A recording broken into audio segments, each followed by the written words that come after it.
Ladies and gentlemen, to address the joint session of the Louisiana Legislature, the Honorable Governor Bobby Jindal.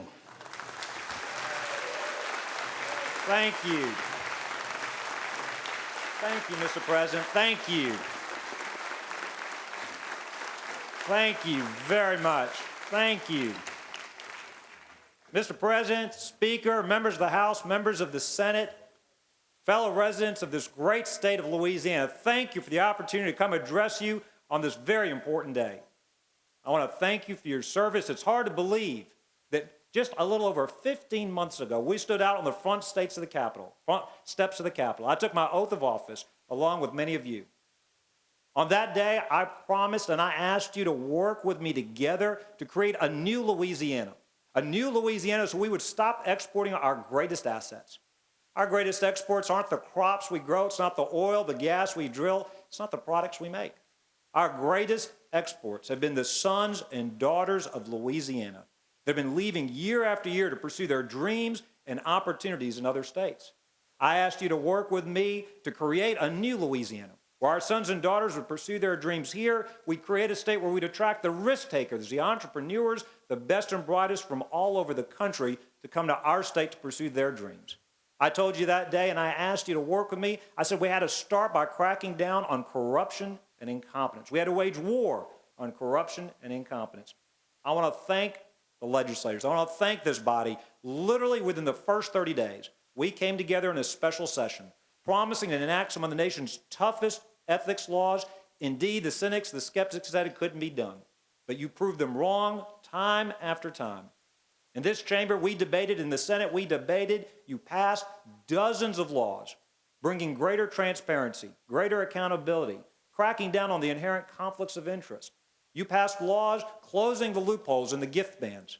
Indeed, we debated and you passed dozens of bills, making it very clear that who you know is no longer important than what you know when it comes to doing business in Louisiana.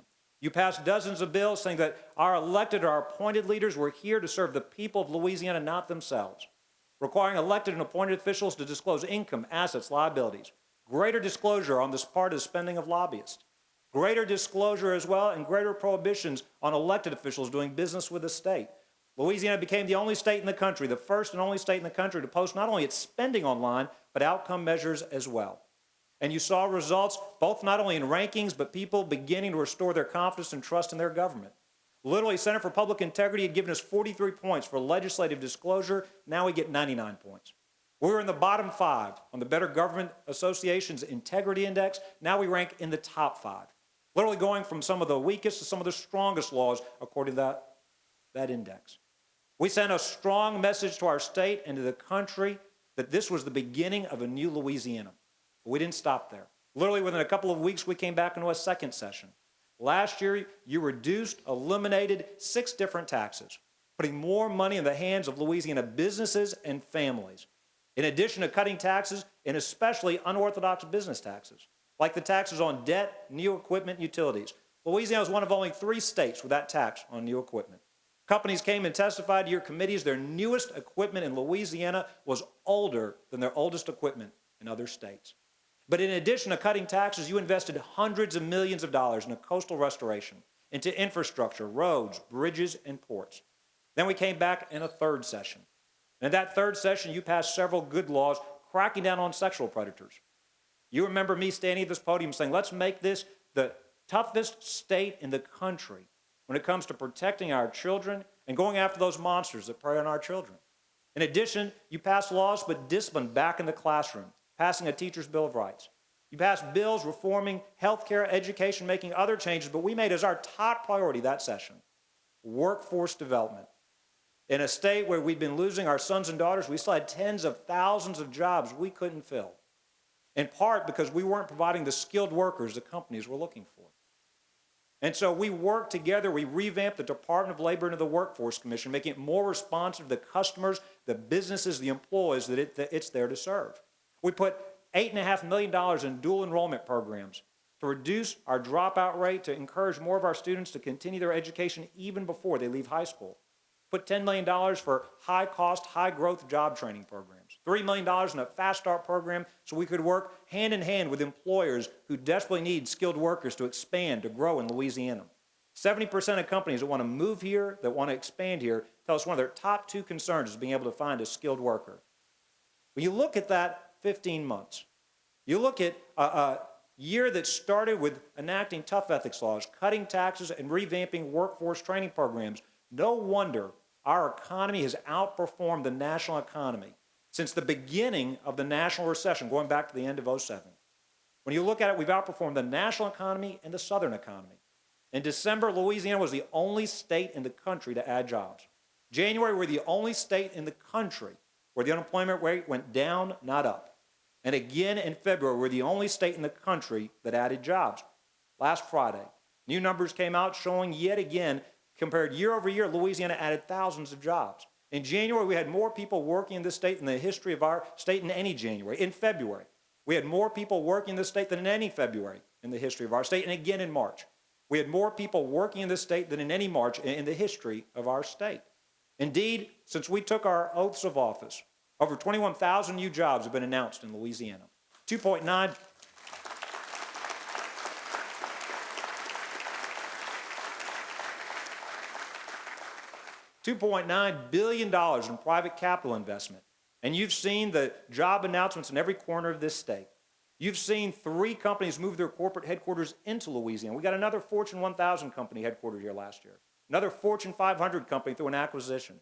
You saw, for example, the recent success in Monroe. Gardner Denver was starting a project where they were talking about moving jobs from Monroe to Wisconsin. They had nicknamed the project internally the Monroe to Sheboygan Project. That's how convinced they were going to be moving to Wisconsin. But once they looked at the facts on the ground, once we met with the company leaders, they instead decided to quadruple their size of their workforce in Monroe, move hundreds of good-paying jobs into Louisiana from Wisconsin. You saw it in Shreveport a few weeks ago. Schlumberger announcing 400 new jobs there. You saw it in Lake Charles. Shaw announcing North America's first construction facility for the modular components of nuclear power plants, 1,400 good-paying jobs. You've seen it all over our state. You've seen it with the Albemarle's moving their headquarters right here in Baton Rouge. You saw EA announcing their North American Quality Assurance Center going to be right here, again, in Baton Rouge. We're now 3rd best state in the country after California and New York when it comes to making movies, setting a record year last year, a record pace for our state last year, and now we want to grow the digital media economy as well. So even in a time of national economic challenges, we've continued to grow our economy, add jobs, outperform the national economy. And I want to thank you for the steps you've already taken to create a new Louisiana. Now, as we review this past year, though, one other thing in terms of measuring economic success, for 2 years in a row, we've had more of our people moving back into this state faster than people have been moving out. Now, we still have much more work to do to reverse those years of out-migration, but it does show you we can create a new Louisiana that keeps our children and grandchildren here, that does attract the best and brightest and the risk takers from across this great country. But as we review these past 15 months, it's also honest to admit that I've made some mistakes and we've made some stumbles. If I had a time machine, I'd go back and I'd change some of the things we did. But I don't have a time machine. So I think it's important that we look forward and work together to build on this great foundation we've already started building towards this new Louisiana. You know, we are in this together, and we are a family working together for the improvement of our state. And before I talk about the challenges ahead of us, I want to recognize one of our own is not here today. A member of the House, Nick LaRusso, is actually serving us in the military, serving us in uniform. I'd ask you to join me in applauding the thousands of Louisianians serving us.